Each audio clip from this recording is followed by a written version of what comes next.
আপনার লেগে আমি অত দূর থেকে আসতে পারছি, আর আপনি আমার লেগে এটুকু আসতে পারবেন না? আমার লেগে এসছো? না, আপনার দাদুর লেগে। আপনার দাদুর সাথে আমার বিটি হয়ে আছে, ওকে আমি ভালোবাসি, আর লেগে এসছি। ঠিক আছে বসো। এরা যা, তোর নাম্বারটা দে তো, তার সাথে আমার অনেক কথা আছে। রাতে ফোন করবো।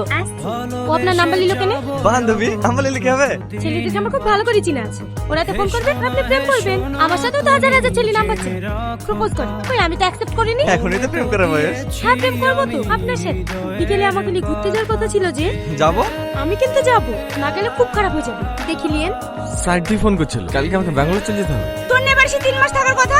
আমরা এদিকে সব ঠিকঠাক করছি, ঈদের পরে পরে বিউটির সাথে তোর বিয়ে দেবো, আর এখন চলে যাবো বললেই হবে? বুঝতে পারছো না ভাবি, সাইড দিয়ে পেমেন্ট আটকে দিছে, আমি না গেলে হবে না। ভাই কখন আসলা তুমি? সকালে নাকি? হ্যাঁ, এই তো রুমে ব্যাগটা রেখে সাইড আসলাম। দুদিনের মধ্যে বাড়ি একবার চকাচক হয়ে গেছে যে। আমার বাড়ির সবাই ভালো আছে তো? হ্যাঁ সবাই ভালো আছে। কাজটা একটু তাড়াতাড়ি করিলে। আজ যাবো কাল যাবো করি 3-4 দিন ধরে ঘুরে আসো।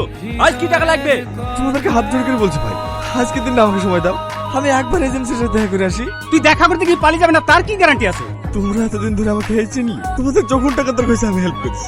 দুদিন বাদি তুমি তো আমাদের কাজ করলে অনেক টাকা কামছো, বাড়ি থেকে টাকা দাও না? ভাই একটু বল না, লাখ দেড়েক টাকা ম্যানেজ করে দিতে। অত টাকা ওই বা কোথায় পাবে? তার আমি বলছি, রাজা ফোন করেছে। রাজা ফোন করছে, হে দাও। শুনো আগে, সাইড থেকে বিল আটকে দিছি, 1.5 লাখ টাকা চাচ্ছি। বলো কি টাকা নাই? তোমার সাথে কথা বলবি। লাখ দেড়েক টাকার খুব দরকার ছিল ভাই, কি একটু ম্যানেজ করে দিতে পারবেন? এই গাড়ি বন্দুক দিয়ে হলেও লাখ টাকা ম্যানেজ করে দিত, কিন্তু গাড়িটা বন্দুক দিলে যাবার তুমি একটু এদিক ওদিক থেকে ম্যানেজ করে না ভাই। একটু দেখেন না স্যার। আরে আমার হাতে পাওয়ার থাকলে কি আমি সাইড অফ করতে দিতাম? একটা রানিং সাইড বন্ধ হয়ে গেলে কোম্পানির কত বড় লস হয় তুই জানিস? আমাকে বলে কিছু হবে না। আরে আমার নিজের পেমেন্টই তো আটকে আছে। তবে লয়ারের সঙ্গে কথা হলো, আজকালকের মধ্যে সলভ হয়ে যাবে। তোর ফোন নাম্বার তো আমার কাছে আছে, আমি জানিয়ে দেবো। লেবার নিয়ে চলে আসিস।